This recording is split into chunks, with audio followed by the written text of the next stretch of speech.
See, in as much as I condemn what happened recently in Uromi, where 16 people were unalived just because they're traveling back to their states to go and observe Salah, in as much as I condemn it, but the fact is, this is some things I want to bring to our notice.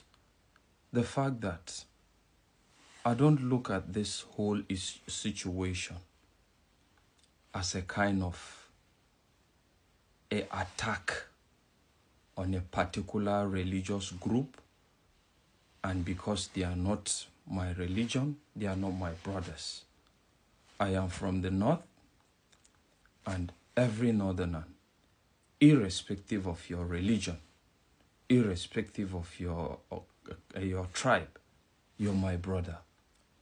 But seriously, we can't have a man like this that I've displayed up there, perpetuating himself as a cleric and having a whole lot of disciples and preaching this kind of insightful message to them and making it look as if it's just a northern Muslim agenda.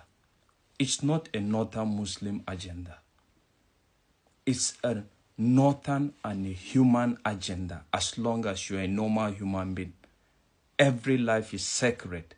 It doesn't matter his tribe or his religion. But for those that understand Hausa, if you hear what this guy is saying, this is not the only video of him that I've been watching.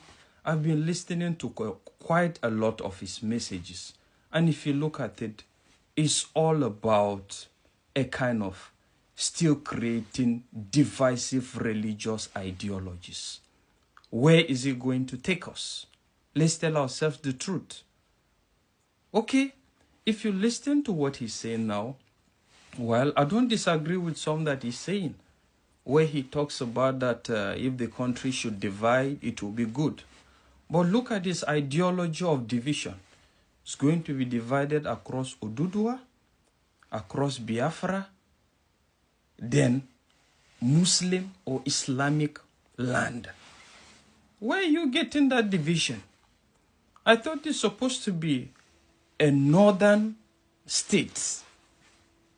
It shouldn't be affiliated with religion. And if you listen further, what he's saying now is dividing that now across having a northern state or an Islamic state will now ensure a situation where they have a full implementation of Sharia or Islamic law that will not be governed by the constitution.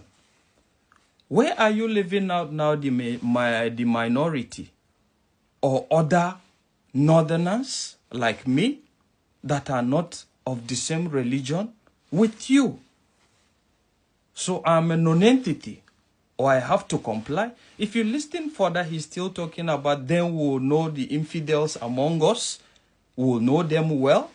And going further to talk about the other incident that happened in Sokoto in regards to Deborah, how a pastor took her, gave her family a house and a car because he was happy with what she did, and a lot of divisive agenda.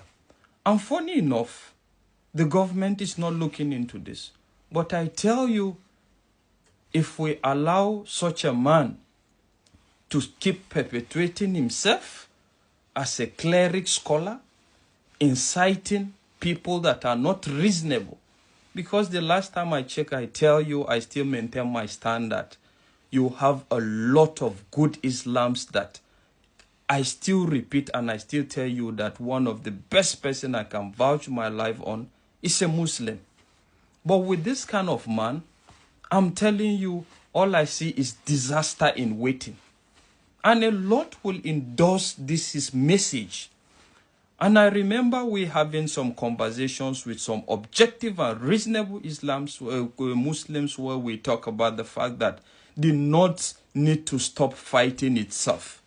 We know that definitely as long as we're humans, we'll have disagreement, but we shouldn't be divided across religion and across ethnicity. Like you have others propagating, Fulani and Hausas are not the same, we must kick out Fulanis out of it. You still have this man again promoting the religious ideology on the other hand. This is not just his first message. And I tell you, till the government ensures that they clamp down on this kind of people, it's going to be division at the end of the day, and there will never be unity.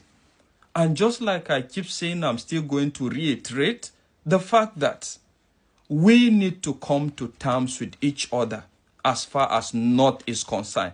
That gives the minority hope.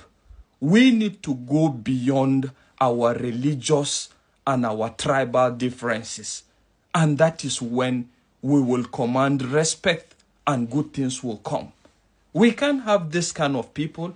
And I bet you the earlier the government goes on with these people, the earlier the government try to silence some of these messages, I'm telling you, there's hardly going to be unity and progress as far as North is concerned.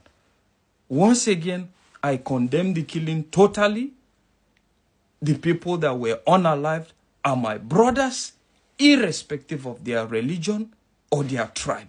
It doesn't matter. And that should be the message, not this kind of bias and even myopic, fanatic idea. This man is not a good example to any society. A ra'ayina da masu ra'ayi irin nawa ƙasar nan ta rabu. A raba ta kawai. A raba ta. Oduduwa su ɗauki nasu. Biyabara su ɗauki nasu. Mu musulmi mu ɗauki namu. Wallahi wannan shine solution. A raba ta. A raba ƙasar, wannan shine ra'ayinmu, a raba ta. Su ci man su umma mai ɗin ne. A bar mu da shanunmu, a bar mu da wakenmu, a bar mu da gyaɗanmu, a bar mu da shinkafanmu, a bar mu da dawanmu, a bar mu da geronmu. Ku je ku ci fetur ɗin. Ku je ku ci. A raba ƙasar. Mu samu mu ɗabbaka shari'ar musulunci. Ba wata shegiya Ngozi ko Dabora da za ta zo ta fi tsirara suke rabin mamanta a waje ta ɓata tarbiyyar 'ya'yanmu, ta ɓata, ba shegiyar da ta yi haka. Da sunan constitution ya bada right. Babu wannan. A rabu kawai, wallahi rabuwan ƙasa ne shine alheri ga musulunci ga musulmai. Wallahi tallahi shine. Kuma shine munafukan cikin mu da su ƙara bayyana mu gano su. Ko kudu ko arewa. Wallahi a raba ta. Yanzu ku duba wani wanda yake da Omega Ministry Church. Ya fito ya bata estate, 14 estate building, jerin gidaje guda 14, ya bai uwar Dabora da baban Dabora kyauta da mota Corolla da jari, saboda ya ji daɗin abin da suka yi. Kuma yana zuga cewa sauran kiristoci masu yi haka, sun zama hero, sun zama abin nan. Gidaje 14 kira ta bata kyauta, kowa gashi nan ana nunawa. Yace da a sa mata haya duk wata ko duk shekara ka dauki kudin account ɗinta da a saka ta bada account.